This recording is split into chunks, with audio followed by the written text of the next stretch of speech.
दोस्तों 10 सबसे शक्तिशाली धनुर्धर जिनकी शक्ति के आगे देवता भी नतमस्तक हो जाते थे। पौराणिक काल में धनुर्धर तो बहुत हुए थे, लेकिन एक ऐसा भी धनुर्धर था जिसे देखकर खुद भगवान श्री कृष्ण भी भयभीत हो गए थे। एक ऐसा भी धनुर्धर था जो अपने बाणों से समुद्र को भी सुखा देता था, और एक ऐसा भी धनुर्धर था जो क्षण भर में पूरी सृष्टि का विनाश कर सकता था।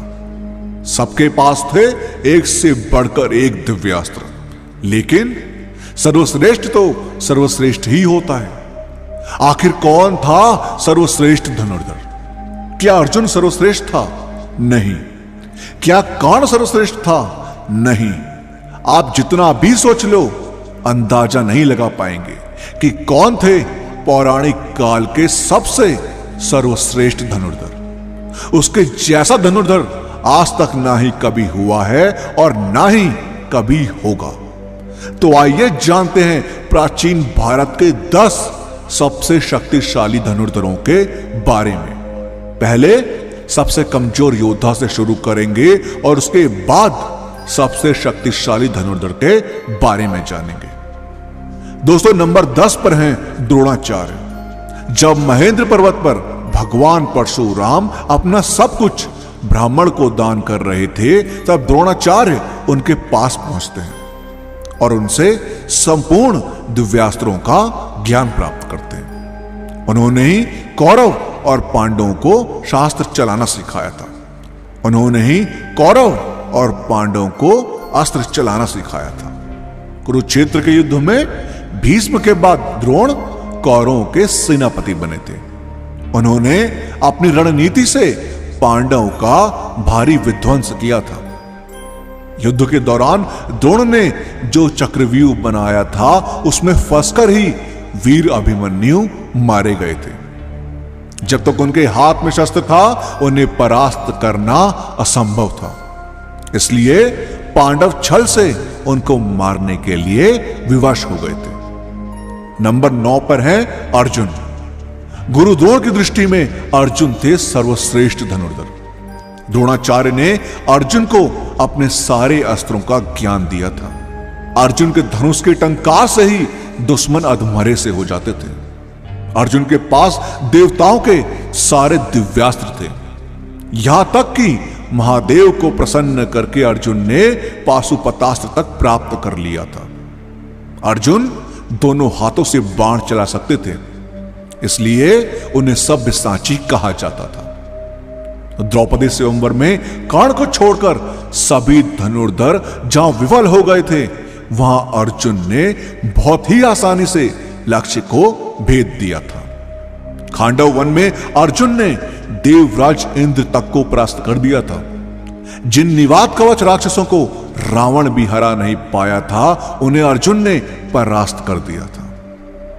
नंबर 8 पर है भीष्म। दोस्तों भीष्म गंगा माता के पुत्र थे। उनके गुरु स्वयं भगवान परशुराम थे। एक बार तो अपने गुरु परशुराम के साथ ही भीष्म का युद्ध हो गया था। युद्ध में भीष्म और परशुराम जी एक दूसरे पर महाविनाशकारी अस्त्र शस्त्र चला रहे थे, लेकिन इस युद्ध का कोई परिणाम नहीं निकल रहा था। आखिर में इस युद्ध को रोकने के लिए देवताओं को आना पड़ा था। जब कुरुक्षेत्र का युद्ध शुरू हुआ था, तब पितामह भीष्म कौरवों के प्रथम सेनापति बने थे।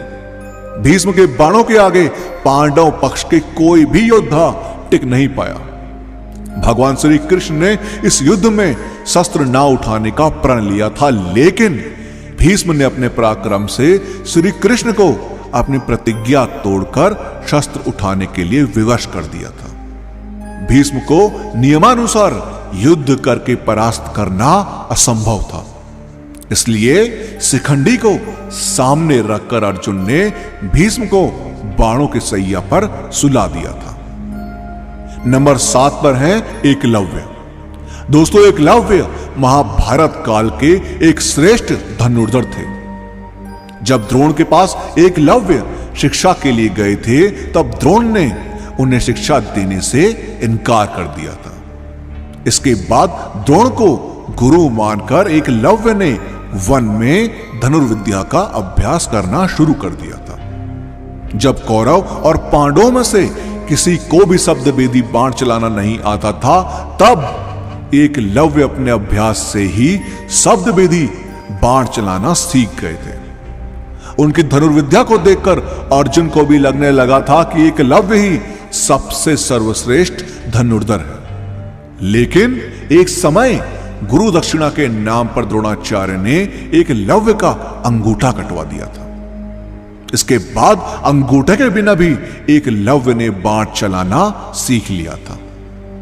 दोस्तों, आधुनिक धनुर्विद्या में अंगूठे के बिना ही बाकी उंगलियों से बाण चलाया जाता है, जिसका आविष्कार सबसे पहले एकलव्य ने ही किया था।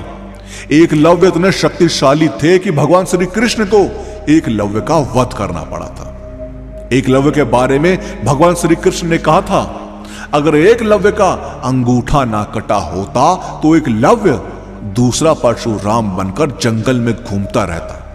तब दानव, राक्षस, नाग देवता कोई भी उसको परास्त नहीं कर पाता। कोई मनुष्य तो उसके सामने खड़ा भी नहीं हो पाता। भगवान श्री कृष्ण ने जिस धनुर्धर की तुलना भगवान परशुराम जी से की हो, वो कितने शक्तिशाली होंगे आप सोच ही सकते हैं।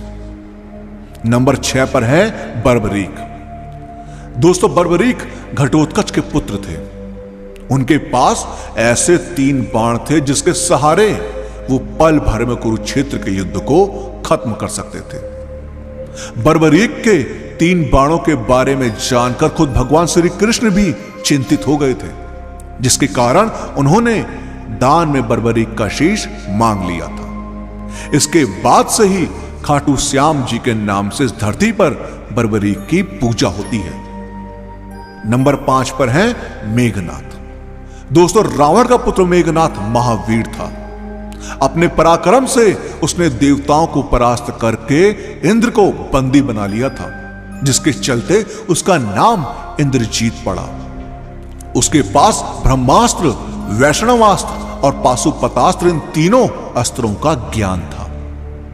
लक्ष्मण जी के साथ युद्ध के दौरान उसने लक्ष्मण जी पर ब्रह्मास्त्र, वैष्णवास्त्र और पाशुपतास्त्र चलाया था। लक्ष्मण जी के सामने ब्रह्मास्त्र निषेध हो गया था। वैष्णवास्त्र और पाशुपतास्त्र लक्ष्मण जी को प्रणाम करके लौट गया था। लेकिन युद्ध के दौरान एक समय उसने लक्ष्मण जी को मूर्छित कर दिया था। अपने नागपाश से मेघनाथ ने भगवान श्री राम और लक्ष्मण जी को जकड़ लिया था। मेघनाथ ही रामायण काल के एक मात्र योद्धा है जिसे अति महारथी कहा गया है। नंबर 4 पर है लक्ष्मण जी। दोस्तों, शेषनाग के अवतार लक्ष्मण जी महापराक्रमी थे। उनकी रेखा में ही इतनी शक्ति थी कि रावण भी उसे पार नहीं कर सकता था। शास्त्रों के अनुसार वो एक श्रेष्ठ धनुर्धर थे। रावण के महाबलशाली पुत्र इंद्र को परास्त करने वाले इंद्रजीत का वध वही कर सकता था जो 14 साल तक सोया ना हो, जिसने 14 वर्ष तक किसी स्त्री का मुख ना देखा हो, जिसने 14 साल तक भोजन ना किया हो, और वो कोई और नहीं लक्ष्मण जी ही थे। और उन्होंने ही मेघनाथ का वध किया था। रावण के शक्तिशाली पुत्र अतिकाय का वध भी लक्ष्मण जी ने ही किया था। युद्ध के दौरान एक बार लक्ष्मण जी ने रावण को मूर्छित तक कर दिया था। नंबर 3 पर है कर्ण। दोस्तों, सूर्यपुत्र कर्ण महाभारत काल के एक ऐसे योद्धा थे जिनके पास ऐसे दिव्य कवच और कुंडल थे जिसे किसी भी अस्त्र से भेदा नहीं जा सकता था। इसलिए युद्ध से पहले देवराज इंद्र ने छल से कर्ण का कवच और कुंडल छीन लिया था। लेकिन कवच कुंडल के बिना भी कर्ण महाशक्तिशाली थे। अंतिम युद्ध में जब कर्ण और अर्जुन का आमना सामना हुआ था, तब कर्ण ने 11 बार अर्जुन के गांडीव धनुष की प्रत्यंचा को काट डाला था। अर्जुन के ब्रह्मास्त्र को कर्ण ने साधारण बाणों से ही काट डाला था। इस युद्ध के दौरान कर्ण ने अपने सर्पमुंह बाण से अर्जुन को लगभग मार ही डाला था। अगर भगवान श्री कृष्ण तब अर्जुन की रक्षा ना करते तो अर्जुन जरूर मारा जाता। जब तक कर्ण के हाथ में शस्त्र था तब तक कर्ण को किसी भी तरीके से परास्त नहीं किया जा सकता था। इसलिए जब कर्ण निशस्त्र थे तब अर्जुन को छल से कर्ण का वध करना पड़ा था। नंबर 2 पर हैं भगवान श्री राम।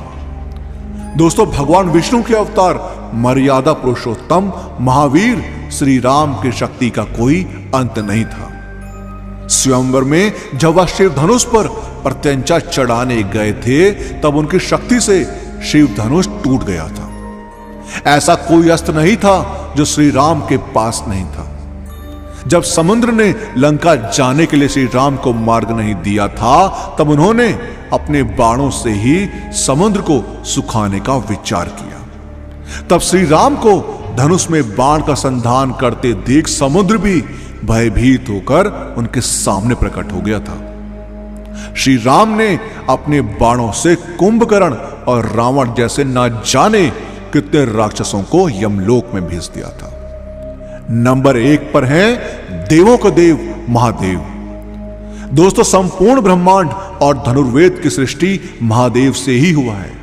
वही इस सृष्टि की शुरुआत है और वो ही इसका अंत है। उनकी शक्ति अनंत है। वो पल भर में किसी का भी विनाश कर सकते हैं, इसलिए वो ही सर्वश्रेष्ठ है। दोस्तों, आपका इस बारे में क्या कहना है हमें कमेंट के माध्यम से जरूर बताएं। और इस वीडियो का पार्ट 2 चाहिए हो तो कमेंट्स में पार्ट 2 जरूर लिखें। और वीडियो पसंद आई हो तो लाइक और शेयर करना मत भूलिएगा। हम आपको मिलते हैं अगली वीडियो में।